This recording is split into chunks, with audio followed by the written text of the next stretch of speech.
Thanks for that warm introduction, George. Happy to be here, and I want to start with a confession because I don't actually consider myself to be a value investor. I know George's probably thinking, so now he tells me, but let me explain.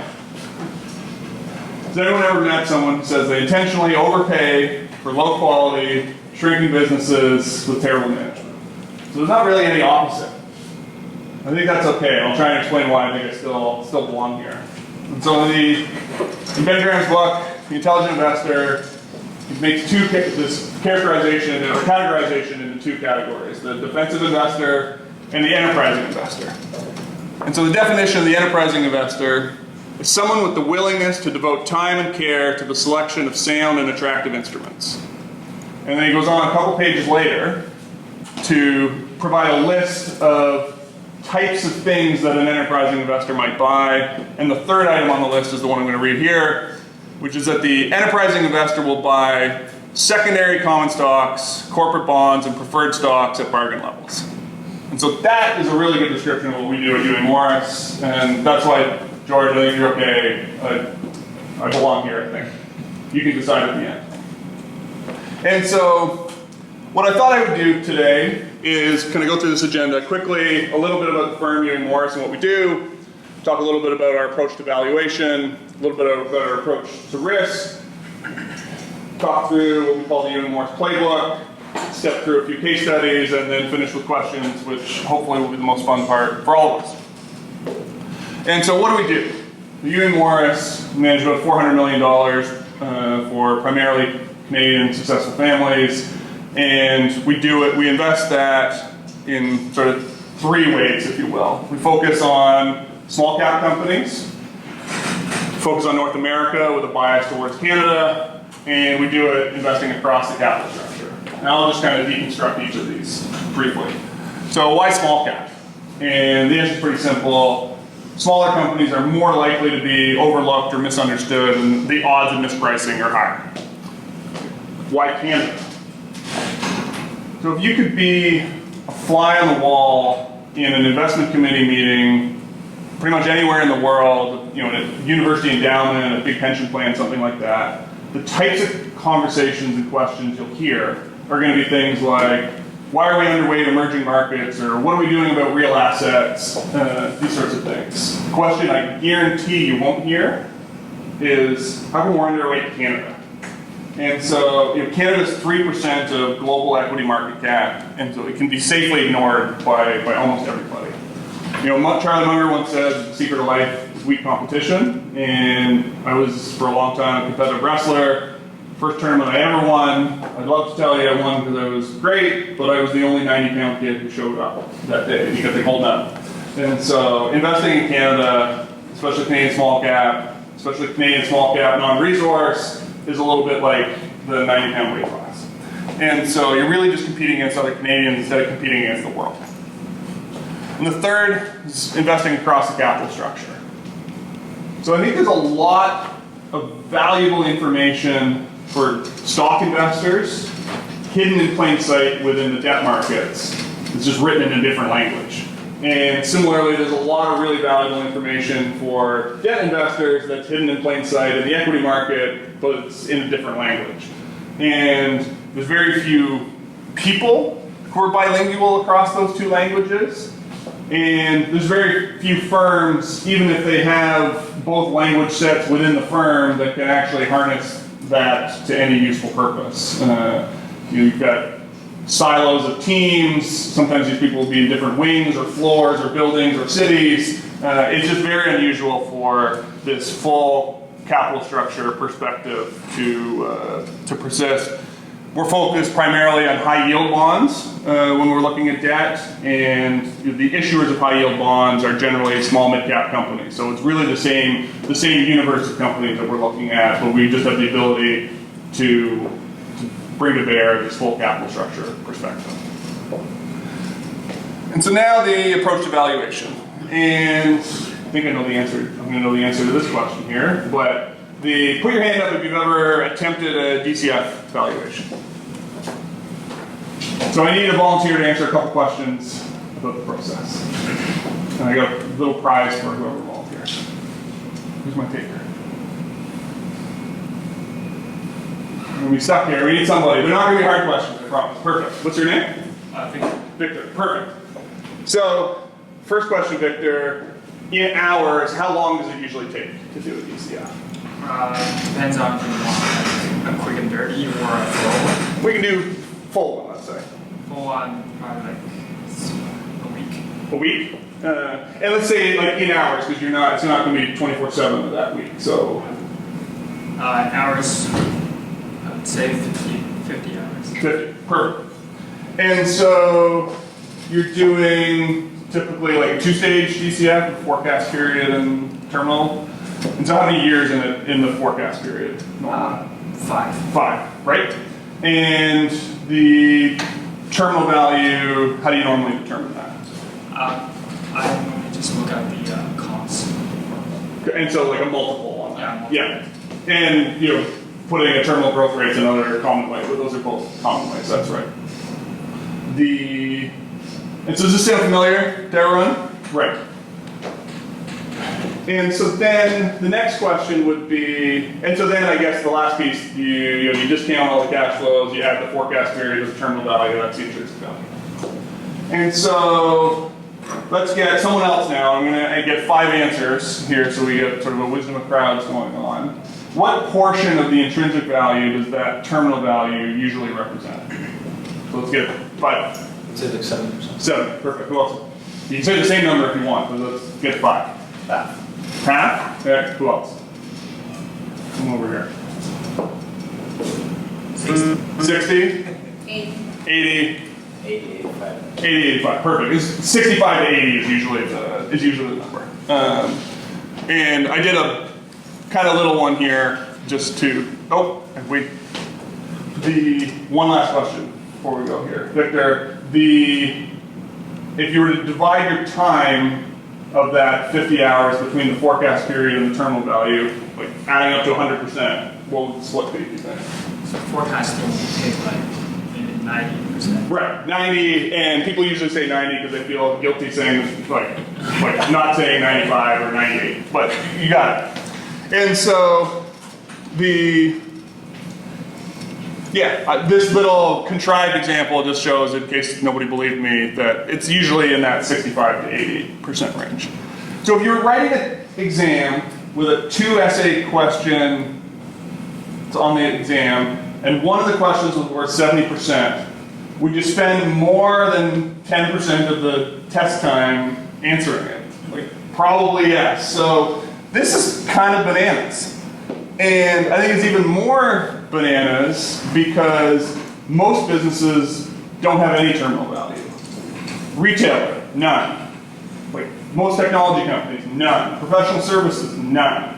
And so most of the values in the terminal value, and the way terminal value is another phrase for moats. And so if the business has a moat, then it's got a terminal value, and if it doesn't, it doesn't. And now, the realistic forecast period is usually longer than 5 years for businesses, but this concept of the DCF makes sense in principle to me, but in practice, this mix of all your time gets spent on the forecast period, and let's say, for some reason, legal liability or something, the cash flows in the forecast period were 0, but you were bang on about the terminal value, you're only off by 30%. You can recover from that. If you're bang on perfect prediction of the forecast period, but it turns out that it's Circuit City and it liquidates and there's no terminal value, you're off by 70 and you lost a lot of money.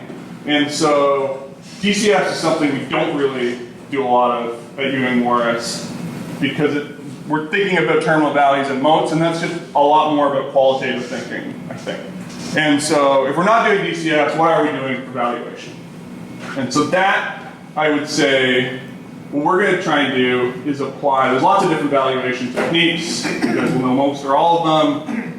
We're going to try and apply every relevant valuation technique to a company, and the answer usually jumps off the page. And I'll show you what that means with, no, I went too far.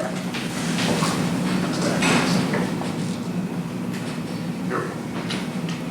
Let's do this with a little example of how much is this house worth. So this is a house recently listed for sale in London, Ontario, near the university, 6-bedroom house. I probably don't want to see the inside of it. For $900,000. And so that's the price. What's the value? What are some different ways that we could value this house? Like just techniques. I don't need a number. Comparables? So we got comps as one. Yeah, I thought 4. You guys will probably think of at least 4. So we got comps as 1. What else? Rental cash flow. Pardon? Rental cash flow. Rental cash flow, like basically DCF off of it. Yeah, DCF is good. That's one of the 2 I had. Yep. Cost just to build it from the ground up. Replacement cost, perfect. And I had one more that I was thinking of. Let's see. Cap rates. And cap rates, that perfect. Those were the 4 that I had. Replacement value, comparable transactions, DCF, cap rate. And so here's how this idea that I'll try to explain with this diagram here. So we got a number line from 0 to infinity. We'll plot the price at 900,000. Then each of these dots will represent the answer that we got from each of the different valuation techniques. And in this particular case, they've all clustered at around 1.2 million or something like that. So what does that mean? That means it's cheap. Okay, they don't necessarily, what if they clustered over here? What does this mean? Expensive, that's right. And what if they cluster here, right around 900,000? Fair. Markets are efficient, whatever you want to say. Now the most interesting of the 4 sort of possibilities is this one. What if they don't cluster? And so remember at the beginning of this little segment, I said apply every relevant valuation technique. And so something like price to book value is a relevant valuation technique for an insurance company. It's not that relevant for Coca-Cola or Facebook. And so if you were valuing Facebook with price to book, you're going to get, like you might get comparable transactions or something like that over here, and you got price to book over here, and they're not clustering.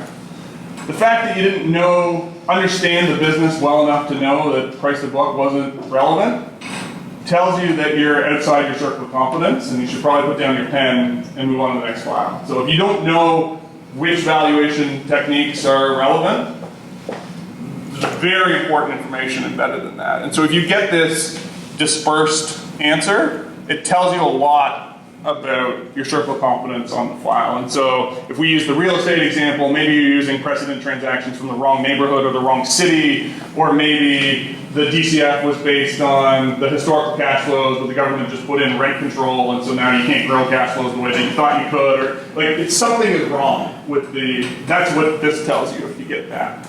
And so that's really how we approach valuation at Ewing Moore. So DCF is a tool, but it's only one tool, and it's not always the best tool. So next section I was going to touch on was approach to risk. So I think that if you could create a database of every failed investment that's ever been made by anyone, you could probably categorize the reason for failure into the three and a half buckets, I would say. So 1 would be valuation, great business, everything's right, you just pay too much for it. Second would be leverage, good business, bad balance sheet, and the creditors owned it.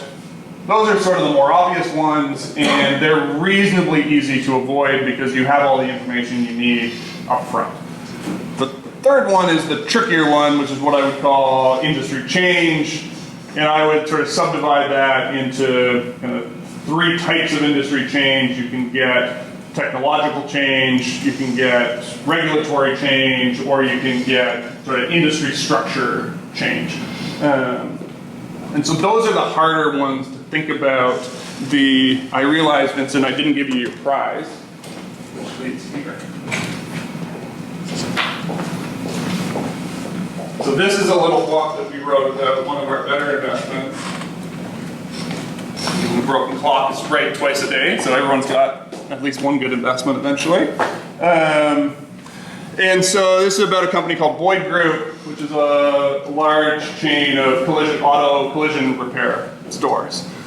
And so when we made this investment, one of the biggest risks that we thought about was autonomous vehicles. Because if you've got a bunch of autonomous vehicles that aren't crashing into each other, all of a sudden there's a lot less demand for collision repair. And so that was a really important thing that we had to think about in that I don't think is necessarily an obvious risk factor.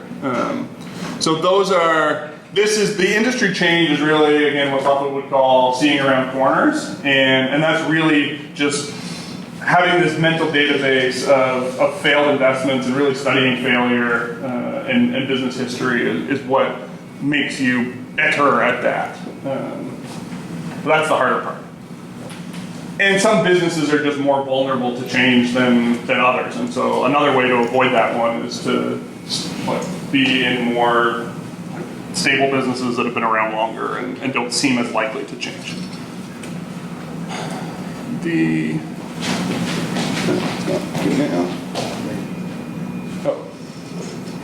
Okay, there we go. Perfect. So next section is what we call the playbook. And so I said earlier, we don't normally describe ourselves as value investors. We really think about this sort of business-like approach. We use a lot of sports analogies, and the analogy here is really that I think a championship team needs to have perfected a handful of plays in practice. So you get in a game, it doesn't matter what the defense does or what the weather is, you still got a way to score. And so these are the couple, I'll go through a couple of kind of key plays in our playbook, and then the case studies will illustrate a few of these.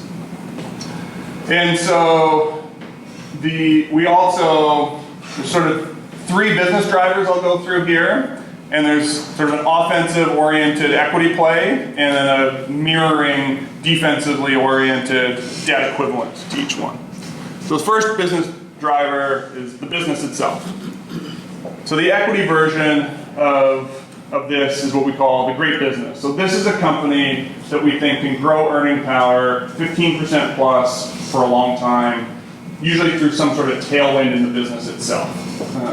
And you can get companies that are you got a stable industry, but someone's got a different mousetrap, and you've got growth within an industry, things like that.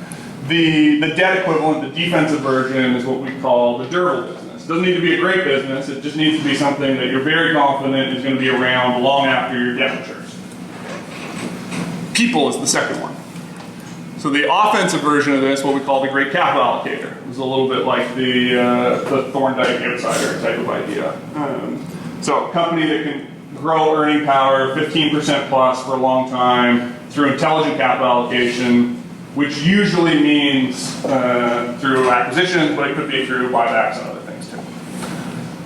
The debt equivalent of that is what we would call the credit maker.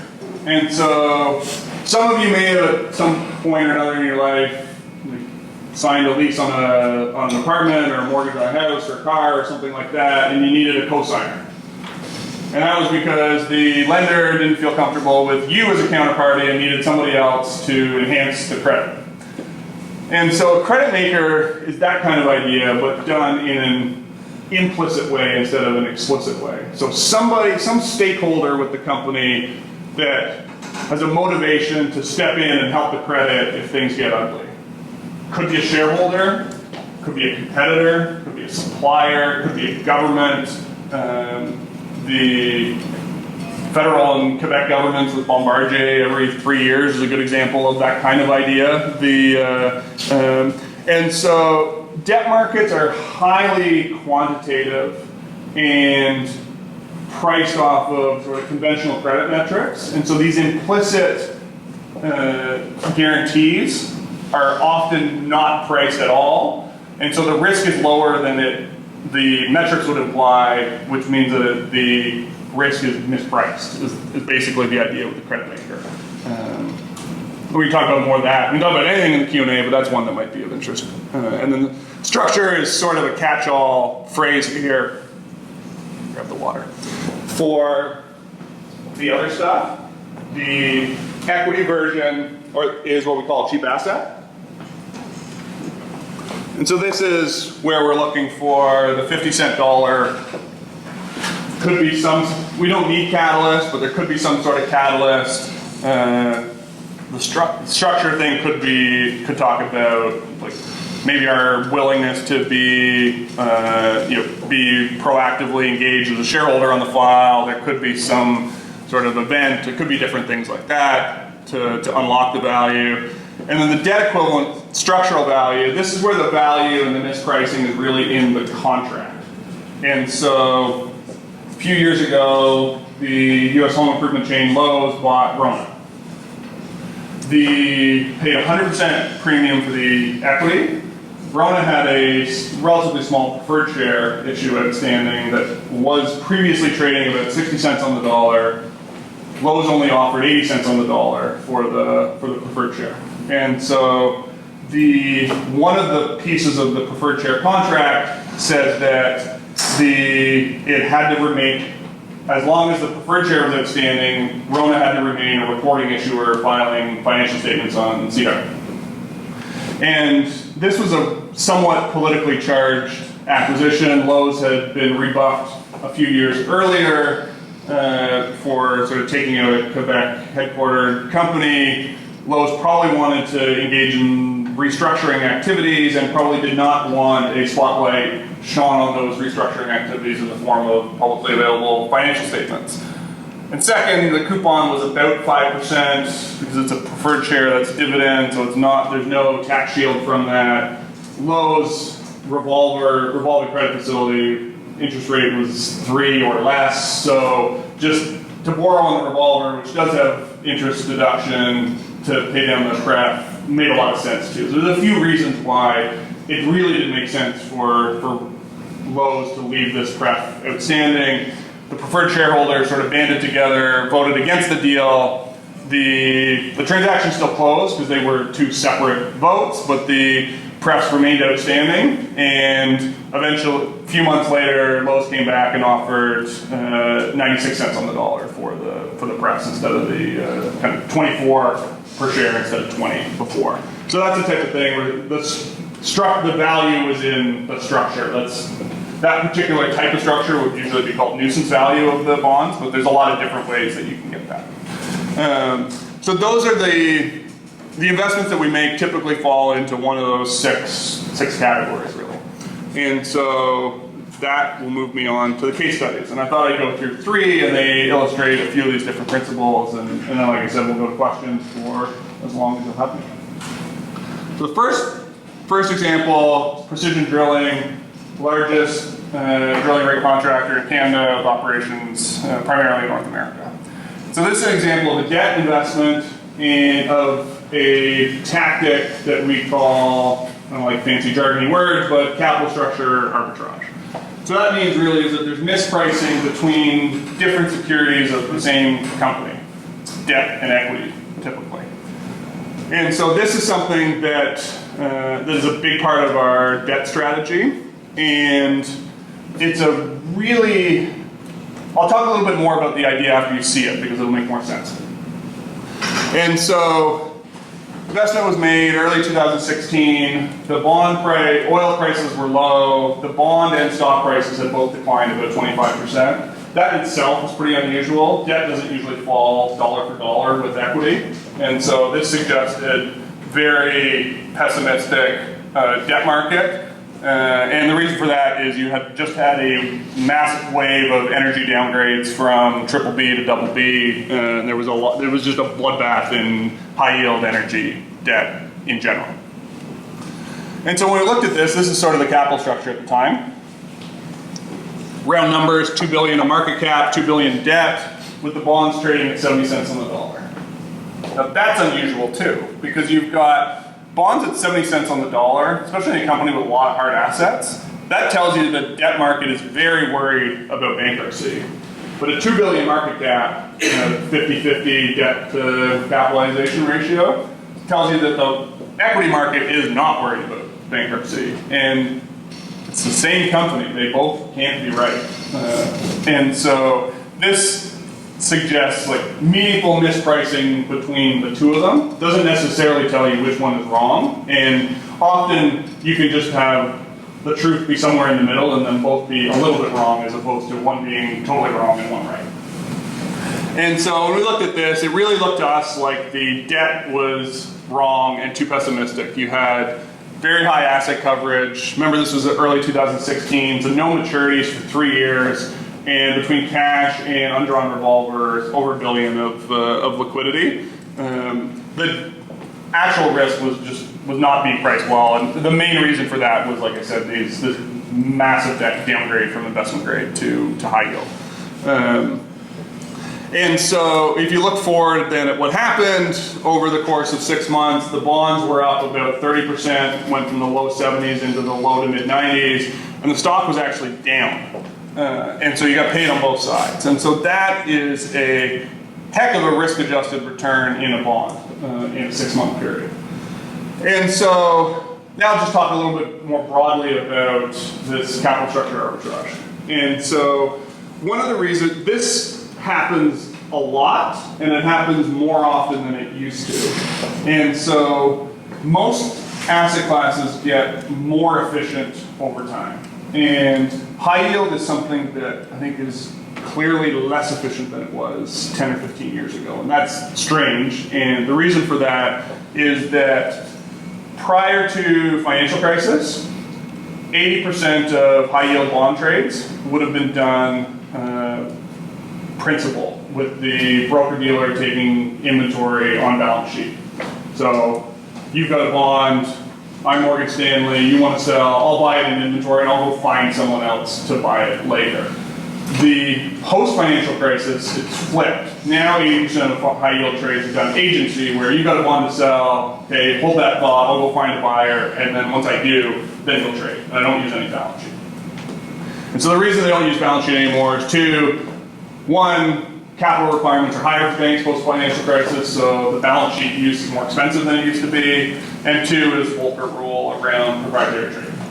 And so in the old universe, when broker-dealers were taking inventory, they needed to hedge that inventory, and the way they hedged that inventory is by shorting the stock of the same company they own the bond of. Now that they don't hold inventory, they don't need to short the stock. And so the communication mechanism that kept the debt and equity markets of these companies somewhat in line has been severed, because the way that those two markets communicated was broker-dealers hedging inventory. They don't do that anymore, and so they're untethered from each other. And so this happens a lot more than it used to, and you really need, this is where the cross-capital structure expertise can be really, really valuable. And so the thing, we can talk more in Q&A, but just briefly then, let's say that we were wrong, the company did go bankrupt.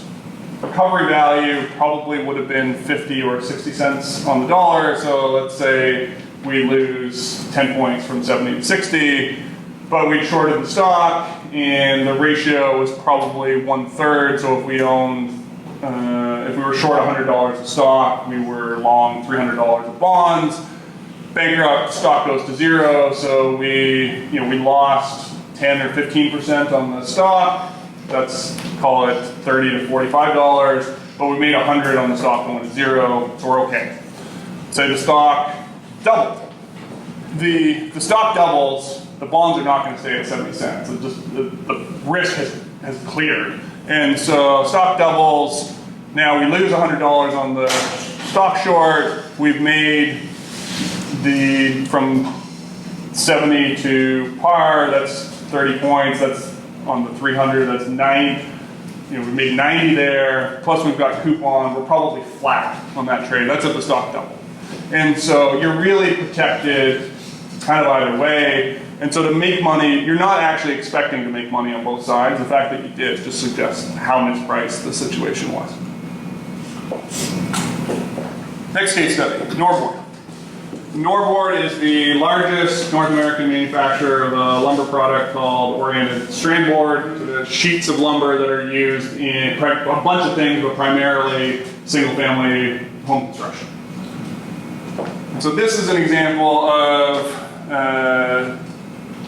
the type of thing that I think most self-described value investors would never own. It's a very cyclical business, it's a commodity, and it was trading at 30 times EBITDA.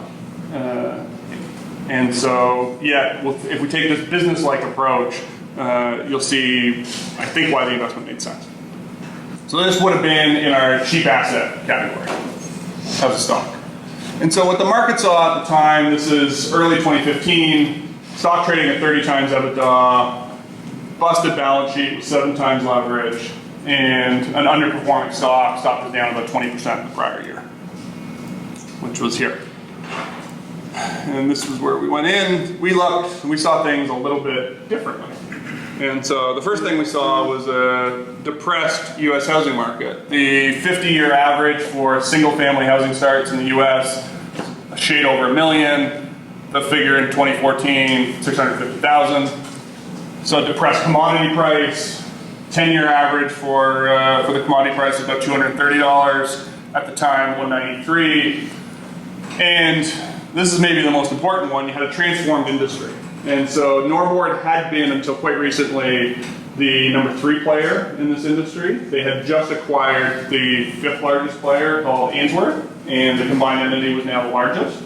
And the prior largest, now number 2, Louisiana Pacific, was actually exiting the industry. They were converting their capacity to make a different product. And so we thought that the industry would behave more rationally going forward. There was a lot less likely that you would have excess capacity added and things like that. It was going to be more disciplined. And so I thought industry-wide returns on capital would be better in the future than they had been historically. And so we saw an undervalued stock. The company had just issued new debt, I think 6.5% coupon, trading at par. Like the debt market was not worried about this situation, even though it looked levered. So this would be a situation where the debt market was pricing it more or less accurately, and the equity market was wrong. And really a compelling investment opportunity. And so if we go through what happened, housing starts rebounded, plus 30%, the commodity rebounded, plus 60, EBITDA went from 100 to 700, and the stock doubled. And so, I think again, why I chose this example, twofold. One, we bought this at 30 times EBITDA when it was cheap, and we sold it at 5 times EBITDA when it was somewhere between fair and expensive. And so, multiples can be deceiving, especially on cyclical businesses. A better way to think about valuation in a situation like this would have been the EV per unit of capacity, replacement value, those types of measures. And the second is really, I think a lot of people think of commodity businesses as being uninvestable, and cyclical businesses as being a company being cyclical as being a really bad attribute. And it might be. You've got an industry leader that makes good returns on capital full cycle. It varies a lot. They lose money some years and they mint money in other years, but through a full cycle, it's a solid business. Industry leader, you've got the OSB was invented in the 1970s and has almost completely displaced plywood. There's still a little bit of room to displace plywood. And it's a durable industry, and the industry structure is probably more attractive than it had been historically. And the thing that I think people don't get about cyclical companies is, you've probably all heard the parable of Mr. Market. The key point in that, I think, is that the more manic depressive Mr. Market is, the more you will profit from it. And so the odds of Norbord being mispriced through a 5-year period is much higher than the odds of Coca-Cola being mispriced through that same period. And so having a circle of confidence around a business like Norbord is a much more monetizable circle of confidence than having a circle of confidence around CPG companies that just don't get cheap very often. That takes us to sort of case study number 3. And so this one, Parkland Fuel, largest independent fuel distributor in both Canada and the Caribbean, with a small presence in the US. This is an example of a great capital allocator investment, the people-oriented one. And so gas stations aren't obviously a great business, they're okay. The Parkland has made some really interesting strategic choices that make it a good company in an okay industry. And so the first one is to focus on undersupplied markets. This is sort of rural, semi-urban type markets, and in regions of North America that have supply constraints for one reason or another. They'll try to create cost advantage in those regions by creating scale. And by doing those things, they actually generate attractive returns on capital. And the key person here is really Bob Espy, the CEO, who might be the best CEO that none of you have ever heard of, or most of you have never heard of anyway. He's had a great track record, became CEO in early 2011. They've compounded EBITDA per share, free cash flow per share, earnings per share, whichever kind of metric you want to use, in the 15%-ish range. And value has grown sort of commensurate with that earning power growth over time. So the investment opportunity today is they've more or less completed the opportunity in Canada. There is an interesting opportunity to replicate what they've done in Canada in parts of the US, the Midwest and the Southeast. And they've got a great track record of making intelligent acquisitions at good prices and integrating them really effectively. And your entry price is, I think, a reasonable valuation. And so I think it's a situation where earnings, I think, will probably continue to, 5 years from now, earnings will probably have doubled mostly through acquisition, some through organic growth. And you're paying, I think the multiple or valuation will be the same or higher at the end of that 5-year period is today. So I think you'll probably get, your investment experience will be the same or better than the earnings growth, given the entry price. And here we'll just apply the things I said about risk earlier a little bit. So the risk that we've given a lot of thought to here is around electric vehicles, because if you're selling fuel at gas stations and every car is electric, then that's going to be a problem. So first, it's important to remember that they've got a diversified product offering. It's not just gas stations. They sell diesel and propane for commercial applications. They sell jet fuel. They take the full product stack from a refinery. So the business is not entirely exposed to retail fuel. Second would be average age of a car on the road in North America is a shade over 10 years, which means that if every car sold or new car manufactured in 2020 was electric, it would take 10 years to completely replace the fleet. Current adoption rates are about 1%, which means like this is a long tail if electric cars are coming. I'm pretty skeptical that it'll ever have mass adoption in North America, but you need this is a slow grind there. And the last part is the real estate has alternate uses. A gas station is usually located on a high traffic intersection, and that's valuable real estate for a lot, that has alternate uses to just being a gas station. And so you've got some floor elements to this investment. And so those are the 3 case studies, and now let's do the funner part, which is questions. And so I'm happy to talk about anything that's of interest. It could be things I spoke about already, or it could be things entirely different, whatever you want to go. Yeah? With a company like Nordboard, what made you look at it closer, and also a broader question, what do you include in your screening process, and how do you do ideas? Yeah. The overarching thing I'd say on screening is that if you can screen for it, Renaissance already found it. And so I think if you've got an approach that relies on screening, that worked pre-1990. I don't think it works very well today. And so I think we actively try to look for ideas that are hard to screen for. And something trading at 30 times EBITDA is a good example of that. It's never going to screen as a cheap stock. This particular idea came from talking to another investor that I know and respect, who had mentioned it as interesting, and kind of took the work from there. The other things we'll look for around like idea generation, I think interactions with management teams, whether it be at conferences or just non-deal roadshows or what have you, is probably our most lucrative or most productive idea generation source. Talking to other investors is another one. Occasional screens around 52-week low list, which just tells you things that are not necessarily cheap, but cheaper than they used to be.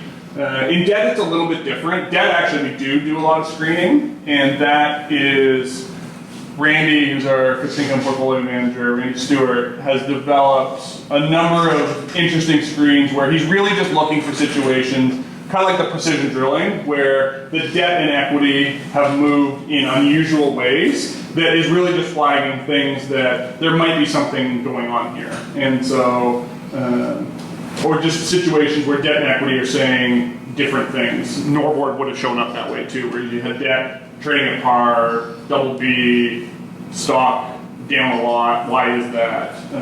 Those kind of things. So the fixed income, we do a lot of screens, but it's really just trying to find qualitative situations to look at. We don't invest off of the screen or anything. And the last thing I'd say on the screen, another thing that's a good thing that's hard to screen for is companies with multiple divisions that are performing differently. The perfect version of that is if you've got one division that, I knew this little, we never owned it, but there was this little company that had a trucking business, which was sort of like an asset light company, and they also owned a bunch of real estate. And so the way you would value real estate would be, real estate's going to trade at a high PE sort of thing, might have a lot of debt, the trucking might not have any debt and trade at a low multiple, and if you just mash the two together and it shows up in a Cap IQ screen, it's like it's just going to be in the middle. And so if you can get companies with different divisions, a money-losing division is even better because it's then being valued at a negative EV implicitly. And so companies with multiple divisions is another thing that's harder for the renaissances to catch and easier to do qualitatively. John, may I just Yeah. follow you through one question? If you look at a couple of metrics in that screening Nordboard, it seems like it was more intuition and to be provocative. It seems somehow a little bit speculative. It was like a feeling. It seemed more like a feeling that because the metrics were not good at all. Right. So it was like a hint. It was more like, is it too? It seemed risky. I mean. Yeah, and so, yeah, no, I understand the question. Not even a couple of screening Right. aheads. So the way it was pitched to me was sort of like, It could be wrong. it could be wrong for sure. The reasons I thought you had a lot of margin of safety though. So one reason was you were probably paying half or less of replacement value, like on an EV to replacement value basis. And replacement value is a tricky thing because you might have like what will be a good example. Like what's the replacement value of a big sports stadium? It's like, well, we don't need another one, so like in the same city, so that's not that good. Some assets trade below book value because like the economic earnings don't justify. If it hadn't already been built, no one would build it. And so situations like that, like the Olympic Stadium in Montreal, like if it didn't exist, if somehow it evaporated, no one would rebuild it tomorrow for the $500 million that it would cost. So you got to be careful on replacement value, but this is a situation where if you thought that housing construction over time was going to be somewhat similar to what it had been historically, then there was going to be demand for this product, and so if these assets didn't exist, someone would build them again. And so if you're buying an asset that should exist for half of replacement value, then you're probably going to be okay. Now, this gets back into the debt. So if I think about those risks that we talked about earlier, the three. So the valuation perspective, you probably weren't going to lose money on Norboard at that point because you paid too much for it. Now you might lose money on it because of the second one, the balance sheet, which is the distressed debt funds live off of, like, distressed debt investing is all about good business, bad balance sheet. And so you had to think about, could we get burned on the balance sheet part? If it takes too long for the industry to recover and you get debt maturities, you can't service debt or debt maturity comes, you can't refinance, things like that. That was a legit risk.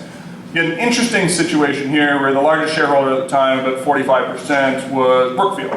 And that could be a good thing or a bad thing, to be honest. So one, they're not, if they might take it out through the debt, but they're going to sewer their equity to do that. Or would Brookfield put, if things got tough, would they put a little more capital in to keep it going? Maybe they might do that on terms that are just advantageous to all the other shareholders. So again, Brookfield's pretty sharp elbowed, and it could be a good thing, it could be a bad thing, but having a big shareholder there, probably more net positive than negative for it being able to survive balance sheet pressure. Another interesting thing is you've got the debt market saying things are fine. They just issued debt at like BB level, like coupon, bonds trading at par. So the debt market might be wrong, but you've at least got, that's another inference that the debt market is saying, we're not worried about the balance sheet.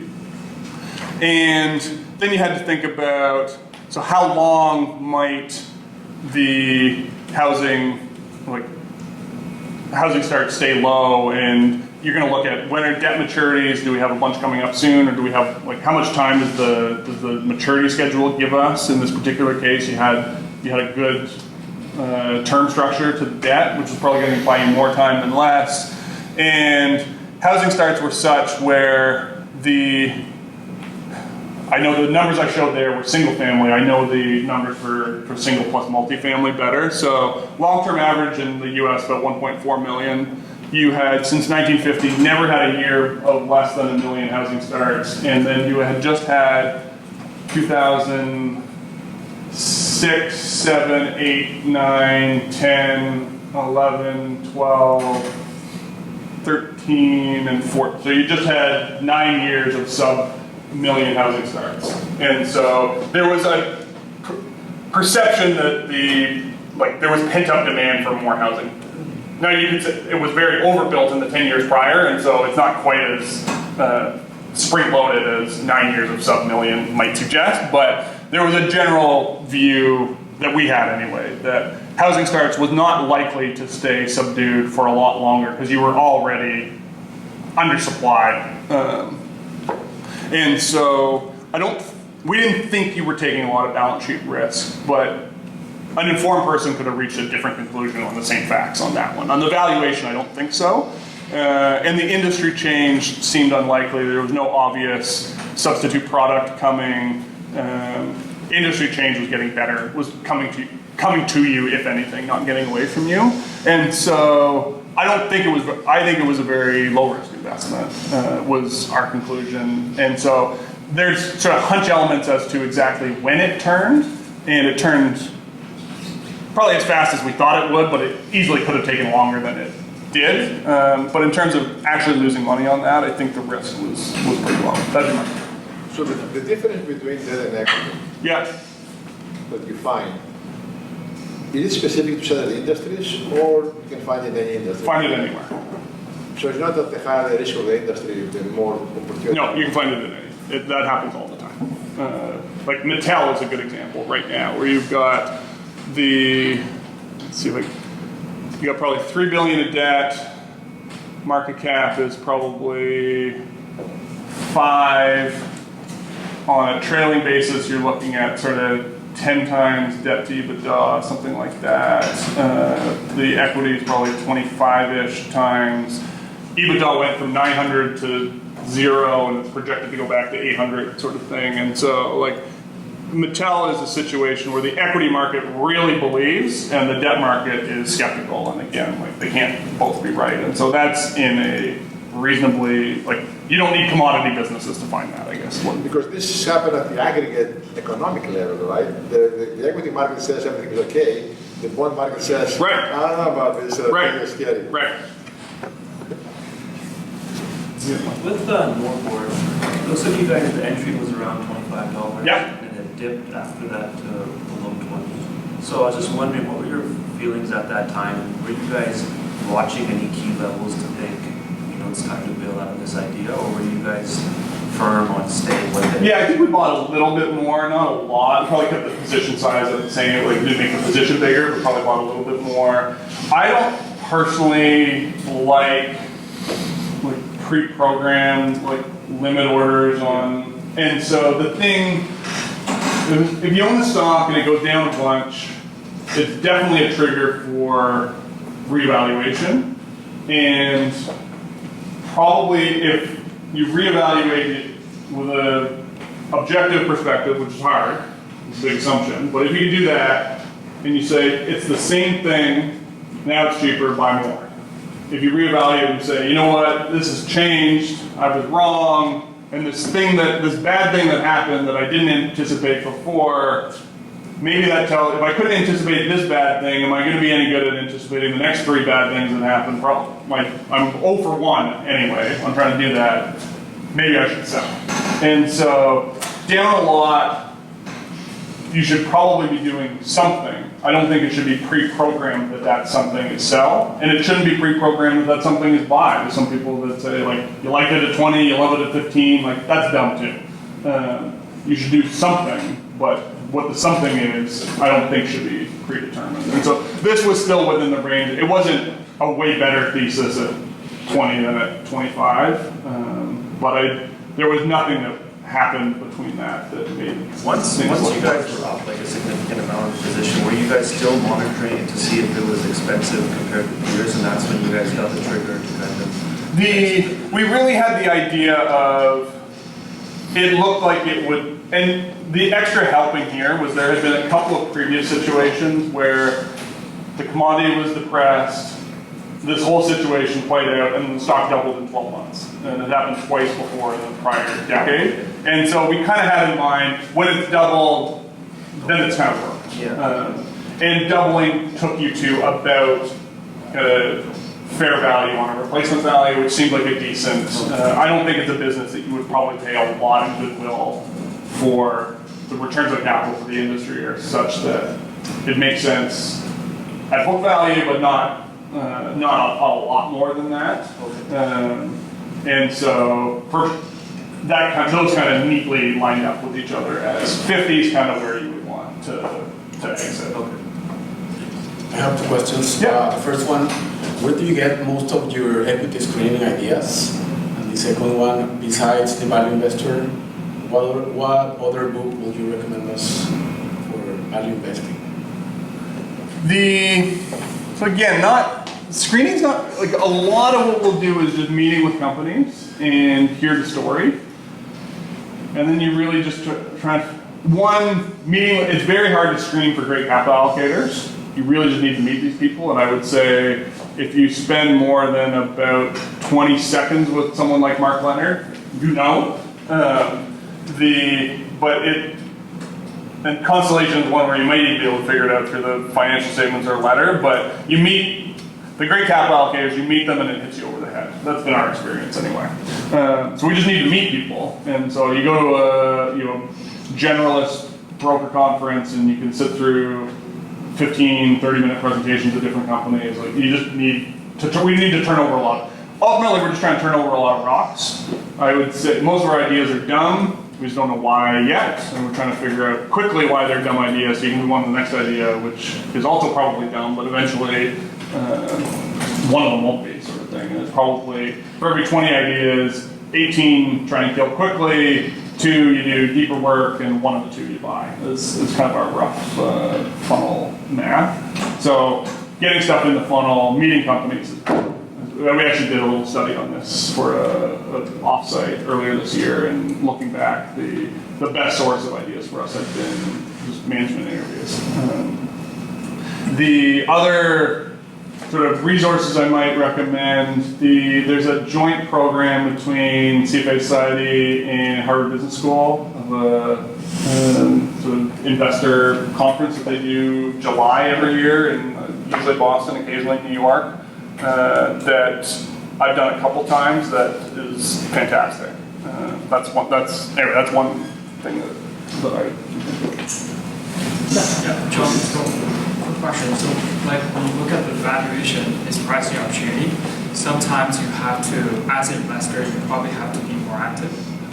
So, first question is, have you done that prior? Yep. To actively do that. Yep. And secondly is if you don't have enough capital, to initiate that changes, what have you done? Sure. So we usually use the more polite term engagement investing, but I think we're talking about the same thing. And that has been a tool in the toolkit, and it's been one that we were intrigued by early in our corporate life, and have used it a little bit, got better, and really made a conscious effort to get a lot better, and have added resources to the team to make us better still. And so it's not our preferred route, but I think again about the playbook, the first two, the great business, the great capital allocator, those are what we call compounders, and that's our preferred option. It's kind of like a star wide receiver on a football team. You look for him on every play, but the defense knows he's the star player, and he's usually double or triple covered, and so if you force balls to him, you're going to make a lot of interceptions. You need to have somewhere else to go, but you have to look every time. So the compounders are a preferred route, but you see things, these cheap assets, 50-cent dollar, and you're sitting there going, man, like, this is a great opportunity for some activists to come in and change things, and then we just found ourselves saying, maybe we can be a catalyst for change instead of waiting for somebody else to do it. I think there's a perception of sort of Canadian, that's not commonly done in Canada at all, and when it is done, it's not done particularly well in our observation. And American activist firms have generally struggled, and there's been mixed success. CP was obviously a terrific success, but there's been mixed success, and it's usually attributed to the brash American style not working in docile Canada, which is a nice narrative, but I think it ignores what a more plausible explanation, which is in Delaware law, only a director can call a shareholder meeting, and most public companies incorporated Delaware. In Canadian securities law, any shareholder that owns 5% or more of the company can call a special meeting, or a group of shareholders who collectively own 5% can call a meeting. That's a really big difference. The second difference that is less important to that is the threshold at which you need to disclose ownership in Canada is 10%, whereas in the US it's 5%, and so you can get bigger quietly as well. But the shareholder meeting one is the big one. And so, because of the Delaware dynamic, activism in the US is entirely focused for a run-up to a big fight at the AGM, because that's the only opportunity per year, one day per year, that shareholders have to exert change. And so it's just a gear up for a big campaign for election day. The fact that you can call a meeting at any time in Canada practically means that you never need to call a meeting, because you can approach a company and say, look, we can do this the easy way or the hard way type of thing. And so the meeting is expensive for everybody. It can be embarrassing for some or everybody involved. And it's just not the better solution. It's rarely the better solution. And so the ability to call a meeting means that you can have a productive dialogue with board, chairman, CEO, whatever the case may be. And if you've got a reasonable ask or plan, then it will be considered. And so yeah, we've done that a handful of times. Again, it's not usually the preferred. It's not our go-to route, but it's a tool in the toolkit. And I think especially in a market environment where stocks are generally pretty expensive, this is an interesting tool to have in the toolkit, where you can sort of create options for yourself that don't otherwise exist. Last question, because we're running out of time. And you did say if you don't have enough capital, how do you do it?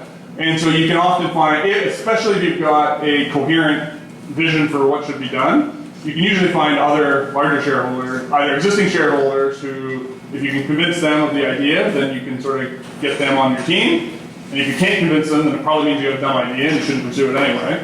Or you can find a large person who doesn't yet own the stock to buy some stock and work that way. So those are the ways that you can sort of access more capital. You had one, and you've asked me before, so I'll go to you. How did it affect your risk analysis that the industry leader was getting out of OSB? So the reason they were getting out of OSB is, so Louisiana Pacific has this siding product that the raw material to the siding product is sheets of OSB. And so rather than selling commodity OSB to home builders, they were diverting capacity towards making the siding product, which is more of a repair and renovation product. And their view was this is because it's tied to repair and renovation, it's a much less cyclical end market. The margins were really good because they were the only player in it, and the entry barriers to that siding business were high. There's a big opportunity to take share from vinyl, so it could grow. You're going to have high margins, high growth for a long time, and be less cyclical. You're probably going to command a better valuation on the whole business. It's a very rational. We actually own Louisiana Pacific too, kind of for those reasons. It was a very rational decision. So their decision to exit doesn't imply that OSB is a bad industry to be in. They're making a very rational choice.